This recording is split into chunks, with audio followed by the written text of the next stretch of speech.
Hello అందరికీ welcome back to Kritika's kitchen. ఈరోజు మన రెసిపీ వచ్చేసి కొబ్బరి పాలతో పులావ్ రైస్ అండి. చాలా బాగుంటుంది.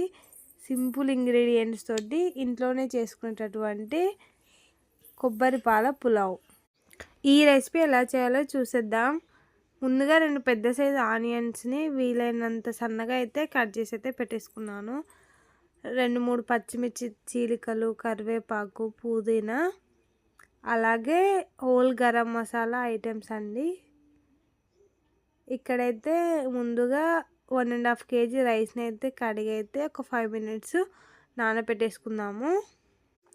ఒక పెద్ద బాండీని అయితే తీసుకొని అందులో 4 tablespoon ఆయిల్ని అయితే పోసుకుందాము. 1 tablespoon జీలకర్ర, అలాగే మనం ముందుగా తరిగి పెట్టుకున్న ఆనియన్స్ని అయితే వేసుకొని చక్కగా గోల్డెన్ బ్రౌన్ కలర్లోకి వచ్చేలాగా అయితే ఫ్రై చేసుకుందాము. ఇందులోనే మీకు ముందుగా చూపించినటువంటి హోల్ గరం మసాలాను కూడా వేసుకొని అయితే ఫ్రై చేసుకుంటున్నాను. ఈ విధంగా అంతా కూడా చక్కగా కలుపుకుంటూ అయితే ఫ్రై చేసుకుందాము.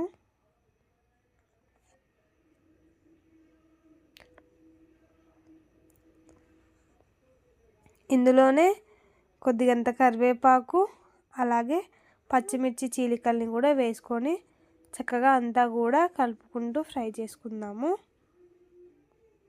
ఇది ఫ్రై అయిన తర్వాత ఇందులోనే 1.5 tablespoon అల్లం వెల్లుల్లి పేస్ట్ని అయితే వేసుకుంటున్నాను. వేసుకొని అల్లంలో ఉన్న పచ్చివాసన పోయేంత వరకు చక్కగా కలుపుకుంటూ అయితే ఫ్రై చేసుకుందాము.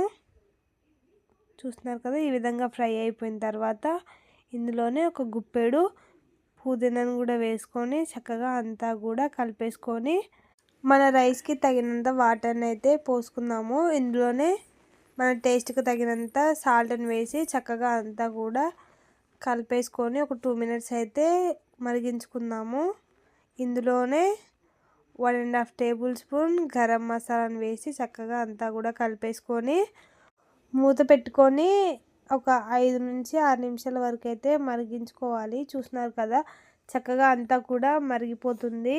ఇందులోనే మనం ముందుగా తయారు చేసి పెట్టుకున్న కొబ్బరి పాలను కూడా అంతా వేసి కలుపుకొని ఒక 5 నిమిషాలు అయితే మరిగించుకుందాము. చూస్తున్నారు కదా, 5 నిమిషాల తర్వాత కొబ్బరి పాలు అనేటివి కూడా చక్కగా మరిగిపోతున్నాయి. ఇందులోనే మనం ముందుగా కడిగి పెట్టుకున్న రైస్ని కూడా ఇందులోకి అయితే యాడ్ చేసుకుందాము. చక్కగా రైస్ అంతా యాడ్ చేసుకున్న తర్వాత అంతా కూడా బాగా కలిపేసి ఉప్పు సరిపోయిందో లేదో ఒకసారి చెక్ చేసుకొని మళ్ళీ వేసుకొని మూత పెట్టి అయితే ఒక 5 నిమిషాలు ఉడికించుకోవాలి. చూస్తున్నారు కదా, చక్కగా అయితే ఉడికిపోతుంది కదండి. దీనంతా కూడా మరొకసారి కలుపుకొని అయితే మూత పెట్టేసి 5 నిమిషాలు అయితే ఉడికించుకుందాము. 5 నిమిషాల తర్వాత చక్కగా అయితే ఉడికిపోతుందండి. దీనంతా కూడా మరొకసారి కలుపుకొని మూత పెట్టేసి ఏదైనా బరువునైతే పైన పెట్టేసి దమ్కి పెట్టేద్దాము. ఇంకొక 5 నిమిషాల తర్వాత రైస్ అనేది అయితే రెడీ అయిపోతుంది. రైస్ అనేది చక్కగా పొడి పొడిలాడుతూ అయితే ఉడికిపోయింది.